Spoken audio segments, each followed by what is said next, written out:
Pope ফ্রান্সিসের শেষকৃত্য অনুষ্ঠানে যোগ দিতে এসে ভ্যাটিকানে মার্কিন প্রেসিডেন্ট ডোনাল্ড ট্রাম্প এবং ইউক্রেনের প্রেসিডেন্ট ভলোদিমির জেলেনস্কির মধ্যে একান্ত বৈঠক সম্পন্ন হয়। হোয়াইট হাউসের এক কর্মকর্তার বরাত দিয়ে কাতার ভিত্তিক সংবাদ মাধ্যম আল জাজিরার একটি প্রতিবেদনে এই বৈঠককে অতি ফলপ্রসূ হিসাবে উল্লেখ করা হয়েছে।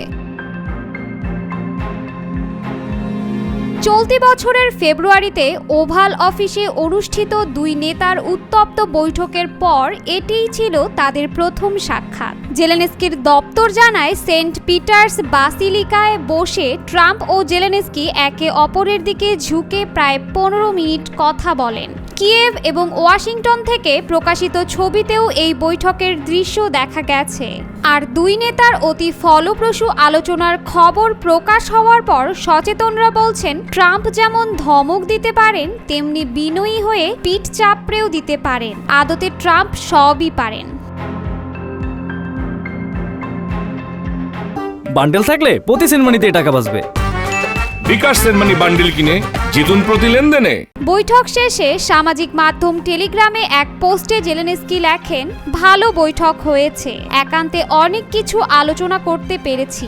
আলোচনার বিষয় থেকে আমরা ফলপ্রসূ কিছু প্রত্যাশা করছি। জেলেনস্কি আরও লেখেন, আলোচনায় উঠে আসা বিষয়ের মধ্যে ছিল আমাদের জনগণের জীবন রক্ষা, সম্পূর্ণ ও নিঃশর্ত যুদ্ধবিরতি এবং একটি নির্ভরযোগ্য ও স্থায়ী শান্তি যা ভবিষ্যতে যুদ্ধের পুনরাবৃত্তি ঠেকাবে।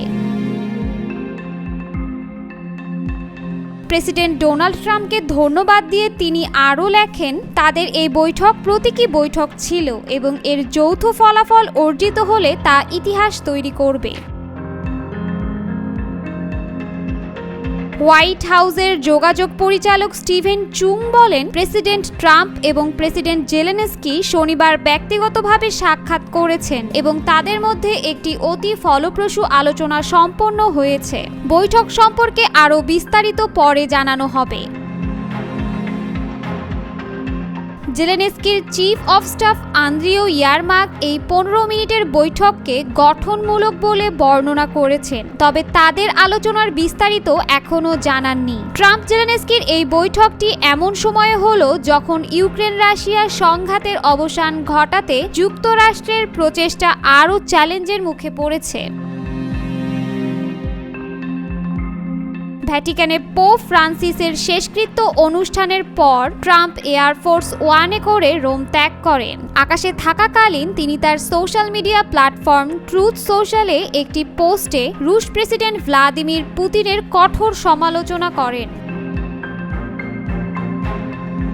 ট্রাম্প লেখেন, গত কয়েকদিনে পুতিনের কোনো কারণ ছিল না বেসামরিক এলাকায় শহর ও গ্রামে মিসাইল নিক্ষেপ করার। গত বৃহস্পতিবার একটি রুশ ক্ষেপণাস্ত্র কিয়েভের একটি ভবনে আঘাত করে, যেখানে 12 জন নিহত হন। ট্রাম্প আরও লেখেন, এটা আমাকে ভাবিয়ে তুলছে যে হয়তো পুতিন যুদ্ধ থামাতে চান না, বরং আমাকে শুধু সময় ক্ষেপণ করছেন।